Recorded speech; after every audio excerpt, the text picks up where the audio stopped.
there, with headlines reading crisis as nearly 380,000 Kenyan teenagers become mothers. It is the latest survey by the National Council of Population and Development that reveals the teenage pregnancy crisis we find ourselves in. Though we may have major leaps as far as education, child protection laws, and even technological advances, it seems we have failed at adolescent sexual and reproductive health. So what exactly are the risks involved for these young, curious minds, and just what are the solutions that could be viable to helping curb the rising cases of teenage pregnancies?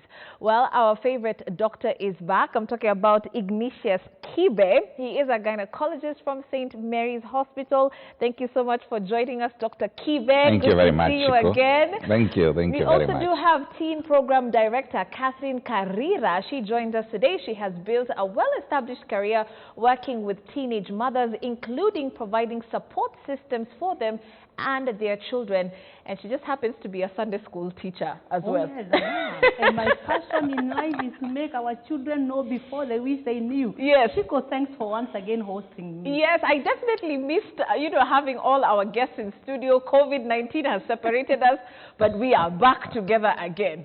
Sure. All right, so Karibu Sana, we have something that is definitely up your alley. You're passionate about this. And of course, as we talk about reproductive health, Dr. Kibe, of course, this is also up your alley. But let me start off with you, Catherine. Now, from your experience, do you actually believe that majority of the cases we are seeing could actually be issues of defilement or boy and girl interaction? Defilement could be very few. Let's give them 2% on the higher side.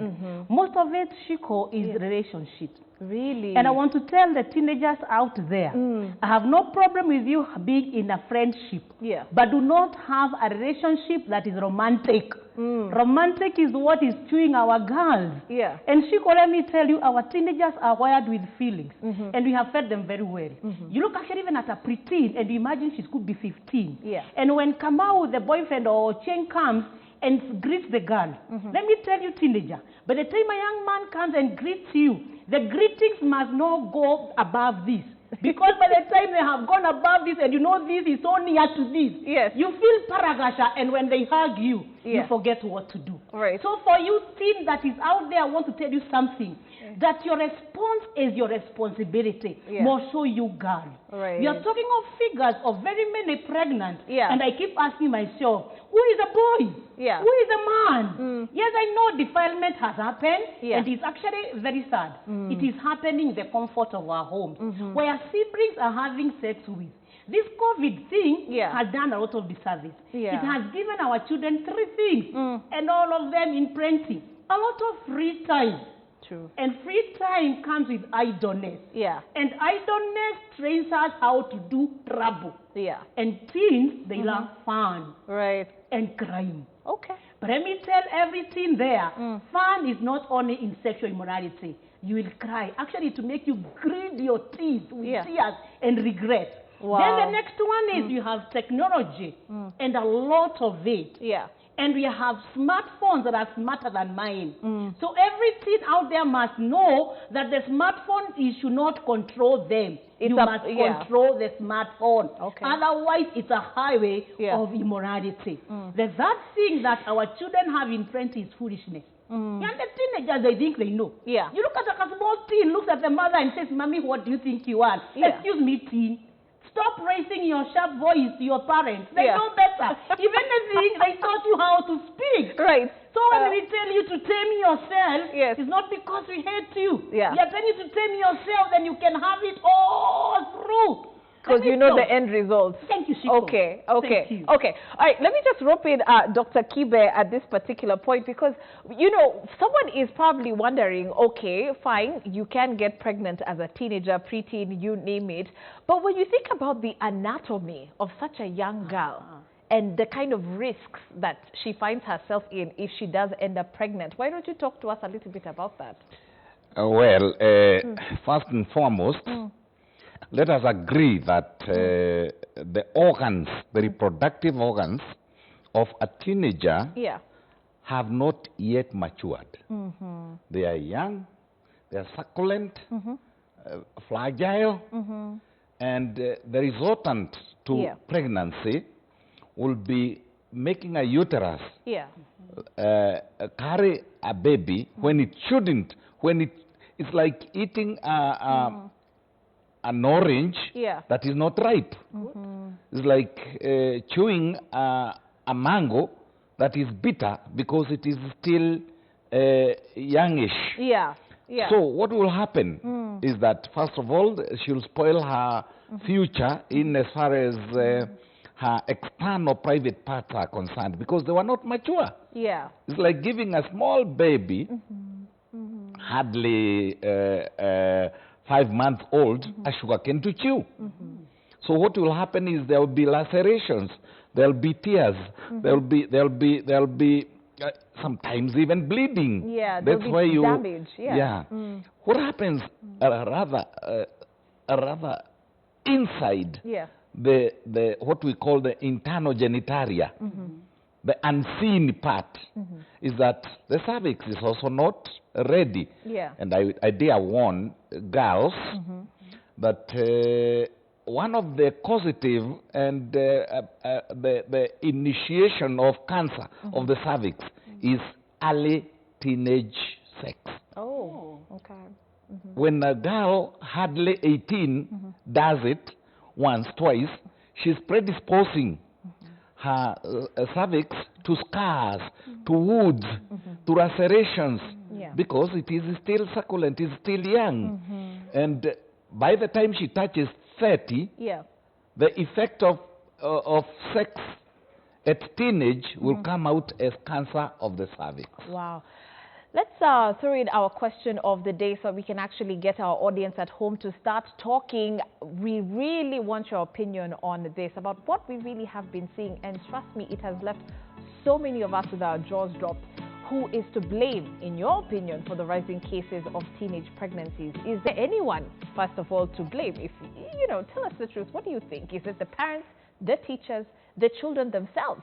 So who is to blame for the rising cases of teenage pregnancies in this country? Again, our socials at K24 TV. You can see our WhatsApp line that's quite active, and I will be sampling some of your text messages as we continue. But if you'd like to talk to us, I know there are so many of you who are quite passionate about this particular topic. Why don't you call in and give us your view? So, focusing on parents' role in their child's sexual and reproductive health. Let's just be honest, Catherine. Where are we failing at this? Because to be honest, how many actually know what Dr. Kibe has said, that I'm pre-exposing myself to, you know, all those dangers in cancer? So no one's showing me. How can you blame me if no one is telling me? I like that. No one's showing me. And that is why we have failed. We keep quiet and we imagine our children don't know they know. Shiko, we cannot talk about sex without having the Bible. Because the Bible is written by God. And sex is a creation of God. The same way we tell children head, shoulder, knees, and toes, is the same way we should be telling them about sex. And because I say they have three things that are driving them very much, we must talk it so often. Actually, every time, talk to them about sex. Wow. Because and there's a parent thinking you're crazy right now. Like, how am I going to... It's the Bible, it is here. Actually, and the Bible that all of us read in primary school as preteens and teenagers is good news. Shiko, good news. Proverbs at 1 verse 3 says, do not spend all your energy on sex. It is here. Actually, you get an hour that says, and there's time for making love, time for not making love, time for kissing and not for kissing. So when we fail to speak, we do the justice to our children because they become Anisia prey. We need to tell them. Actually, Shiko, for me, I tell them point blank, usipeane. We are here talking about teenagers pregnant. And as I said, where are the boys? And let me tell you, Shiko, we have a bigger problem with the boy child. Because he could be the he-goat of the whole village. Shiko, this morning when I was coming, I saw a goat. It was there everywhere. A boy could be like that. And then he can go and impregnate all of them in the village. But if msichana akisikia vile nimesema usipeane, and you know, feelings are not a pain. It's true. Actually, the best thing is you tame or you bear the blame. The question is, who do we blame? mommy must go and work. Daddy must go and work. But we have failed to tell them.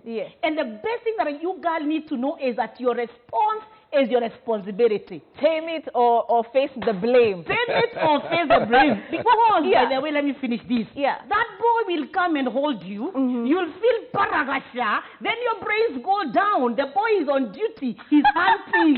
A hunter, keep down the animal, goes for the next one. Okay. So before we start dissecting about he-goats on the show, let's talk about the sex taboo or the sex talk taboo in our homes. And in specific to your services, by the way, as a doctor, Dr. Kibe, because how many parents actually encourage their daughters, for example, to actually go visit the gyna? It's wrong to visit the gyna because, the gyna will give you power or solutions to take your own reproductive health into your own hands. So they kind of feel that perhaps you're poisoning the girl's mind by telling her, you have options, or you should do this. Let's talk about that perception that even people have towards, your office. Before they reach me, they should have reached to their aunts, their grandmothers, their own mothers, and friends of their mother.